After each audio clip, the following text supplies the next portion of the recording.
শত্রু কি আইডেন্টিফাইড? না, শত্রু আইডেন্টিফাইড না। We are open, we are looking for শত্রু।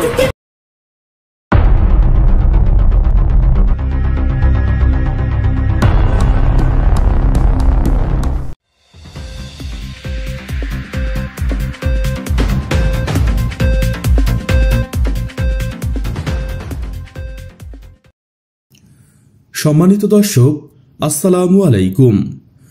বাংলার তথ্য নির্ভর সর্বশেষ খবরাখবরে যুক্ত হওয়ার জন্য আপনাকে অসংখ্য ধন্যবাদ। জানিয়ে দিচ্ছি আমাদের হাতে থাকা সর্বশেষ আপডেট। কাটছে ভারত টেনশনে মোদি। সেভেন সিস্টার রাজ্য বাংলাদেশের দখলে, ভারতের আতঙ্ক এখন এই লুৎফরজামান বাবর। আসলে লুৎফরজামান বাবর ভারত সরকারের কাছে একটি আতঙ্কের নাম। হঠাৎ আলোচনায় সাবেক স্বরাষ্ট্র প্রতিরক্ষামন্ত্রী লুৎফরজামান বাবর। বর্তমানে বাংলাদেশে চলমান অস্থিরতা নিয়ন্ত্রণ না করা গেলে তা প্রতিবেশী মিয়ানমার সহ ভারতের সেভেন সিস্টারে উত্তর পূর্ব অঞ্চলের 7টি রাজ্য ছড়িয়ে পড়তে পারে বলে আশঙ্কা করেছেন নোবেল বিজয়ী অর্থনীতিবিদ ডক্টর মোহাম্মদ ইউনুস। বাংলাদেশে ফিরে অন্তর্বর্তীকালীন সরকারের নেতৃত্ব দেওয়ার আগে নোবেলজয়ী অধ্যাপক ডক্টর মোহাম্মদ ইউনুস ভারতীয় সংবাদ মাধ্যম এনডিটিভিকে দেওয়া সাক্ষাৎকারে সব কথা বলেন। তার এই বক্তব্যের পরে হঠাৎ করে সামাজিক যোগাযোগ মাধ্যমে লুৎফরজামান বাবরকে নিয়ে আলোচনা চলছে। সেভেন সিস্টার হল ভারতের অরুণাচল প্রদেশ, আসাম, ত্রিপুরা, নাগাল্যান্ড, মণিপুর, মিজোরাম ও মেঘালয়। এই 7 রাজ্যকে একত্রে সেভেন সিস্টার বলা হয়ে থাকে। অনেকেই মনে করেন লুৎফরজামান বাবর ভারত সরকারের কাছে একটি আতঙ্কের নাম। লুৎফরজামান বাবর সেভেন সিস্টারে বিদ্রোহী দল বানিয়ে ভারতকে অস্থিতিশীল করে দিয়েছিলেন। চীন, পাকিস্তান মিলে ভারতকে যতটুকু ক্ষতি করতে পারেনি তার চেয়ে বেশি লুৎফরজামান বাবর করতে পেরেছেন।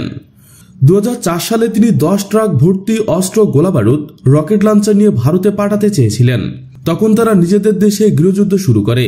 অরুণাচল প্রদেশ, আসাম, ত্রিপুরা, নাগাল্যান্ড, মণিপুর, মিজোরাম ও মেঘালয় মূল ভারত থেকে আলাদা হতে চেয়েছিল। আর সেখানে আন্দোলনকারীদের 10 ট্রাক অস্ত্র সরবরাহ করতে চেয়েছিলেন এই লুৎফরজামান বাবর, কিন্তু শেষ পর্যন্ত করতে পারেনি। 1998 সালে 10 অক্টোবর জন্মগ্রহণ করে লুৎফরজামান বাবর। তার প্রাথমিক শিক্ষা এইচএসসি পর্যন্ত। 1991 সালে প্রথমবারের মতো নেত্রকোনা থেকে সংসদ সদস্য নির্বাচিত হন এই বাবর। এরপর 1996 সালে 15 ফেব্রুয়ারি বিতর্কিত নির্বাচনেও তিনি সংসদ সদস্য নির্বাচিত হয়েছিলেন। সর্বশেষ 2001 সালে লুৎফরজামান বাবর নেত্রকোনার একটি আসন থেকে সংসদ সদস্য নির্বাচিত হন। এই নির্বাচনের পরপরই বিএনপি যখন সরকার গঠন করার প্রস্তুতি নিয়েছিল, তখন দলের ভিতরে অনেকেই ধারণা করেছিলেন যে লুৎফরজামান বাবর গুরুত্বপূর্ণ কোনো মন্ত্রণালয়ের দায়িত্ব পাবেন। 2001 সালে বিএনপির নেতৃত্বাধীন জোট বাংলাদেশ সরকার গঠন করার পর যে কয়েকজন ব্যক্তি প্রবল ক্ষমতাবান হয়ে ওঠেন, তাদের মধ্যে লুৎফরজামান বাবর ছিলেন অন্যতম। মনে করা হয়ে থাকে যে বিএনপি নেত্রী এবং এই সরকারের প্রধানমন্ত্রী খালেদা জিয়ার বড় ছেলে তারেক রহমানের সঙ্গে ঘনিষ্ঠতাই ছিল বাবরের ক্ষমতাবান হয়ে ওঠার মূল ভিত্তি। 21 আগস্ট 2004 সালে গ্রেনেড হামলার মামলায় 18 মার্চ 2012 সালে তারেক রহমান ও লুৎফরজামান বাবর সহ নতুন তালিকাভুক্ত 30 আসামির নাম যুক্ত হয়। 1 অক্টোবর 2018 সালে এই মামলায় তাকে মৃত্যুদণ্ড দেওয়া হয়। 2004 সালে ধরা পড়া 10 ট্রাক অস্ত্রের চালান মামলায় 3 অক্টোবর 2010 সালে 10 ট্রাক অস্ত্র মামলায় অ্যারেস্ট দেখানো হয় বাবরকে। এই মামলায় তাকে মৃত্যুদণ্ড দেওয়া হয়।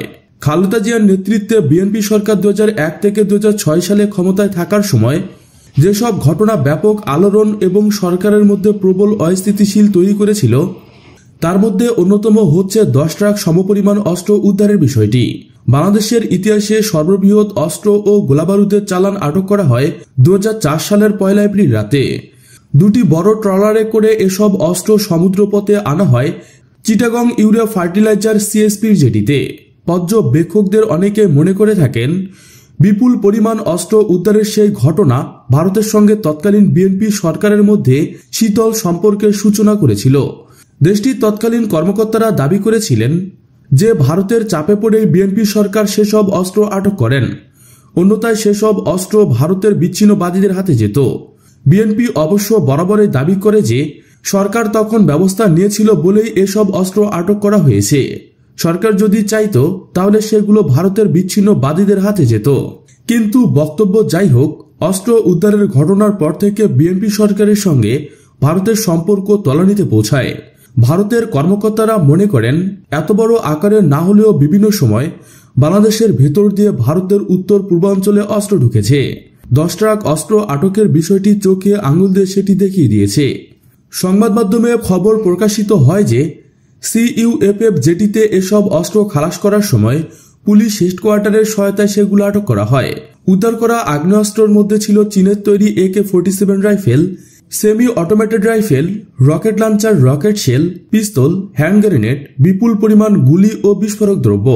এসব অস্ত্র যখন গণনা করা হয় তখন দেখা গেল 1790টি বিভিন্ন ধরনের অস্ত্র, 11.5 লাখ গুলি, 6500 ম্যাগাজিন, 27,000 গ্রেনেড এবং 150টি রকেট লঞ্চার। সেদিন দিবাগত রাত 2টা থেকে ভোর 6টায় এ উদ্ধার অভিযানের নেতৃত্ব দেন চট্টগ্রাম মহানগর পুলিশের তৎকালীন ডিসি আব্দুল্লাহ বাকি ওএসি। প্রায় 30 জন পুলিশের সঙ্গে উদ্ধার অভিযানে অংশ নেন কোস্টগার্ডের সদস্যরা। 10 ট্রাক অস্ত্র উদ্ধারের আগ থেকে বিএনপি সরকারের সঙ্গে ভারতের সম্পর্ক খুব একটা ভালো যাচ্ছিল না। এর মূলে ছিল নিরাপত্তা ইস্যু। ভারত তাদের উত্তর পূর্বাঞ্চলের 7টি রাজ্যের নিরাপত্তা নিয়ে বেশ উদ্বিগ্ন ছিলেন।